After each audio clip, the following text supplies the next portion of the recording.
Kadiri YSR party MLA అభ్యర్థిగా ఎన్నుకోబడినటువంటి మన BS Maqbool Ahmed గారికి మరియు ఆయన మిత్ర బృందానికి, కదిరి వైఎస్ఆర్ పార్టీ పట్టణ అధ్యక్షుడు జిలాన్ గారికి మరియు అందరికీ అభినందనలు.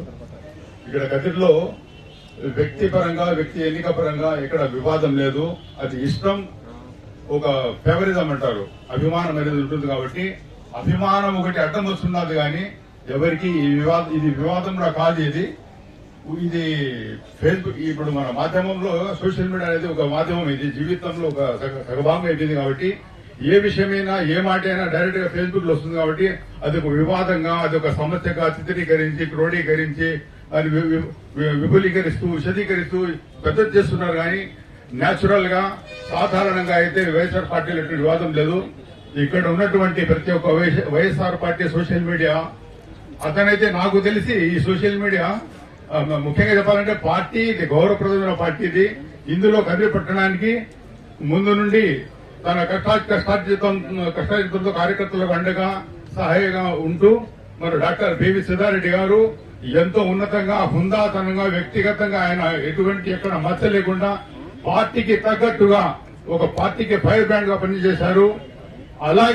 అలాగే ఆయన స్థానంలో మన బిఎస్ మక్బూల్ అహ్మద్ గారు సెలెక్ట్ కావడం అది జగన్మోహన్ రెడ్డి సార్ గారి అభిష్టం. కాబట్టి దానికి అందరూ గౌరవిస్తారు, అందులో ఎటువంటి అనుమానం లేదు. అధిష్టానం ఒక నిర్ణయం కాబట్టి ఇందులో కార్యకర్తలకు, ప్రజలకు ప్రమేయం ఉండేది. అది మంచి చెడులు, దానికి లాభ నష్టాలు, దానికి వచ్చే రిస్క్, ప్రాఫిట్, బెనిఫిట్ అంతా పార్టీకి పోతుంది. మనము బాధపడాల్సిన అవసరం లేదు. కానీ కాకపోతే వ్యక్తిగతంగా అభిమానం ఉంటుంది, అయితే ఒక అభిమానం అడ్డం వస్తుంది. మేము కూడా ఏదైనా ఒకటి కావాలి, ఒకటి చేయాలి అనుకున్నప్పుడు దానికి విఫలమైనప్పుడు మనకున్న నీరు వారిపోవడం, నీరసించిపోవడం సాధారణమైంది. కాబట్టి సోషల్ మీడియా నాకు ఒక విన్నపం అంటే, ఏదైనా ఎదుటి వ్యక్తి సోషల్ మీడియా అతను కూడా మన కుటుంబ సభ్యుడు కాబట్టి ఒక సమస్యను, ఒక విషయాన్ని సోషల్ మీడియాలో పెట్టి దాన్ని ప్రచారం చేస్తున్నట్టే దానికి మీరు నెగ్లెక్ట్ చేసండి. దానికి కామెంట్ కూడా పెట్టద్దండి, దాంట్లో ఇన్వాల్వ్ కావద్దండి.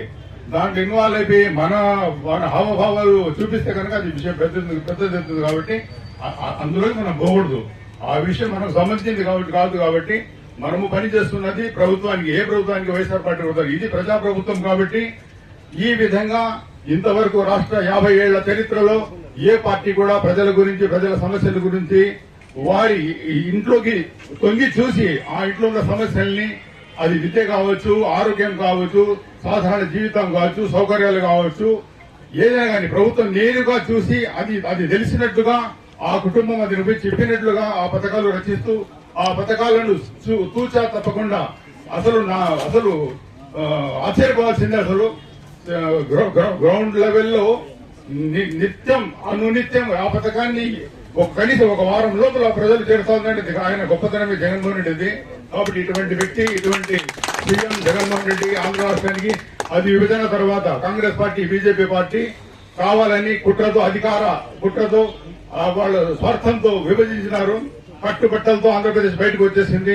అటువంటి సమయంలో మేమైతే చాలా అనుకున్నాము, మనకేంది రాజశేఖర రెడ్డి సార్ వెళ్ళిపోయినాడు, ఇంకా చంద్రబాబు నాయుడు ఉన్నాడు కాబట్టి మనకు ధైర్యం ఇది, మన చంద్రబాబు చూసుకుంటాడని. కానీ ఆయన మామూలుగా ఆయన రాజకీయం ఆయనకే, ఆయన పార్టీలను సాగడం తప్ప, పార్టీ లీడర్లను సాగడం తప్ప, తనకు తెలిసిన వారిని, ఆయన మనుషుల్ని కట్టబెట్టడం, పదవులు కట్టబెట్టడం, ఆస్తులు కట్టడం తప్ప అతను చేసింది ఏమీ లేదు. ఎవరైనా చేస్తారు. అదైతే గవర్నమెంట్ స్కూల్లో జాబ్ వచ్చేస్తే రోజు రావడం పోవడం బడికి ఇది మామూలుగా ఎవరైనా చేస్తారు. అది కానీ అది కాదు. ప్రజలకు ఏం కావాలి, సంస్థాగతంగా ఏం అవసరం అనేది ఆలోచించి అది పథక రూపంలో తెచ్చి అది గడప వరకు చేర్చడం అనేది ఒక్క జగన్మోహన్ రెడ్డికి సాధ్యం. ఇప్పుడు అసలు భారతదేశంలో రాష్ట్రాలని ఆశ్చర్యపోతున్నాయి ఈ పథకాలు ఎట్లా అమలుతున్నాయి. కాబట్టి ఈ పరిస్థితుల్లో, ఈ సందిగ్ధంలో, కదిరిలో ఉన్నటువంటి సందిగ్ధ పరిస్థితుల్లో, కష్ట సమయంలో మనం అనుకున్నాము. కానీ జరిగింది ఒకటి, అదృష్టం అనేది ప్రతి మనిషి అదృష్టమైన దాన్ని నమ్మాలి. అదృష్టాన్ని నమ్మలేకపోతే అది అతనికి ఇబ్బంది. కాబట్టి మన బిఎస్ మక్బూల్ అహ్మద్ గారు మన పార్టీకి, ప్రతిష్టాత్మక పార్టీకి హాట్ సీట్ కు ఎన్నికవడం అనేది మనకు చాలా గర్వంగా ఉన్నది. ఆయన అదృష్టం ఉంది. ముందు సోషల్ మీడియా ఎలాగైతే ₹1 ఆశించకుండా కనీసం పరిచయం, ఫోటోలు లేని వాళ్ళు కూడా ఇక్కడ ఉన్నారు.